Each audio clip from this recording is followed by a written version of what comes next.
Sir Jaganmohan Reddy గారు త్వరలో 2.0 చూస్తారని చెప్తున్నారు వైసీపీ పార్టీ. జగన్మోహన్ రెడ్డి గారిని 2.0లో చూస్తారు వచ్చే గవర్నమెంట్ అని చెప్తారు. కానీ 2.0 రానేమో అది వాళ్ళ కళ అని చెప్పి పవన్ కళ్యాణ్ గారు చెప్తారు. మరో 20 ఏళ్ల పాటు కూటమి ప్రభుత్వ అధికారం ఉంటుంది, చంద్రబాబు గారే ముఖ్యమంత్రిగా ఉంటారు అనేది పవన్ కళ్యాణ్ గారు చెప్తారు. అది మేమంటాం, అది వాళ్ళ కళ. అది మేమంటాం, వాళ్ళ కళ. ఇవాళ రాష్ట్రంలో జగన్మోహన్ రెడ్డి గారికి ఉన్న క్రేజ్ ఎలాంటిదో అందరికీ తెలుసు. ఆయన మీద విశ్వాసం ఎంతమందికి ఉందో తెలుసు. ఆయన పేదవాళ్ళ గుండెల్లో ఏ విధంగా స్థానం సంపాదించాడో తెలుసు. దాన్ని వీళ్ళెవరండి చెరిపేయటానికి? వీళ్ళ వల్ల వద్దండి. ఇవాళ అనాలి కాబట్టి అంటున్నాడు ఆయన కూడా. పవన్ గారు అంటున్నాడు, ఆయన అంటున్నాడు. పవన్ గారు తక్కువ మాట్లాడుతున్నారు ఈ మధ్య, ఎందుకో నాకు తెలీదు. ఆయన తక్కువ మాట్లాడుతున్నారు. చంద్రబాబు గారును లోకేష్ బాబు గారు కొద్దిగా ఎక్కువ మాట్లాడుతున్నారు. మాట్లాడండి సార్. ఇవాళ వాళ్ళ టైము. మా నాయకుడు అన్నట్లు వాళ్ళ టైము. రేపు మా టైం అంటున్నాక అదే మేము 2.0 అనేది మేము అదే అంటున్నాం. చూద్దాం. రాబోయే రోజుల్లో వైఎస్ఆర్సీపీ పార్టీ గట్టిగా ఉంటుందా, సింగిల్ డిజిట్గా పరిమితం అవుతుందంటారు? ఎట్టి పరిస్థితుల్లోనూ రాబోయే 29లో YSRCP will form the government. We will form the government. Take it that. YCP అనే భూతాన్ని పాతి పెట్టేసాము, సమాధి చేస్తామని చెప్పి కూడా ఒంటరిగా చెప్తారు. ఎలా స్పందిస్తారు మీరు?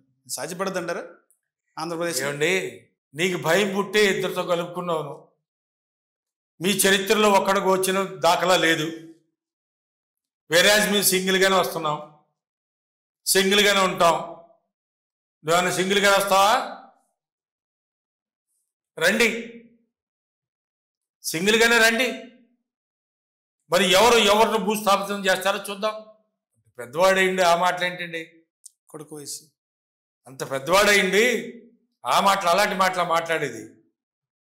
అది ఆయన విఘ్నతకి వదిలేద్దానండి, పెద్ద ఆయన.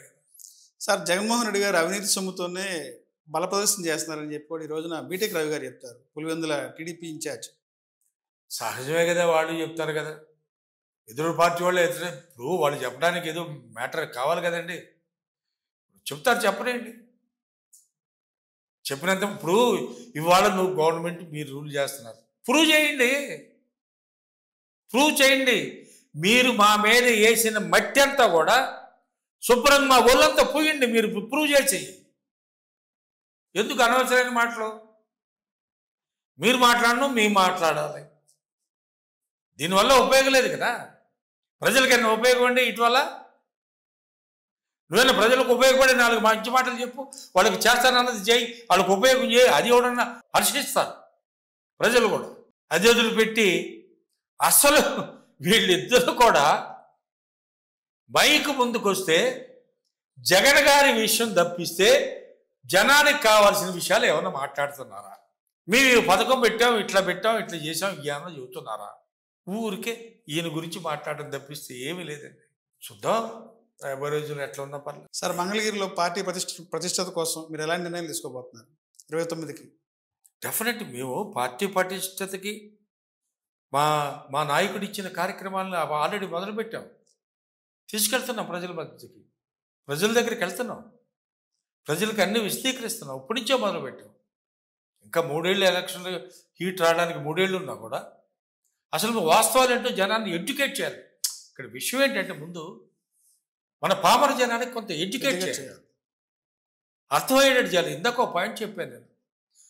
ఏదో ఒక 1000 రూపాయలకో 2000కో నువ్వు ఆశపడి పొరపాటు చేస్తే 5 సంవత్సరాలు నీ పిల్లల జీవితంలో చీకటి రోజులు వస్తుంది.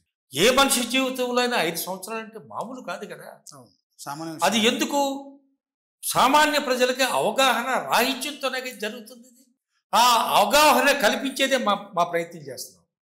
That is main motive. నేను కూడా తీసుకుంది ప్రజాస్వామ్యబద్ధంగా అందరికీ అర్థమయ్యే రీతిలో.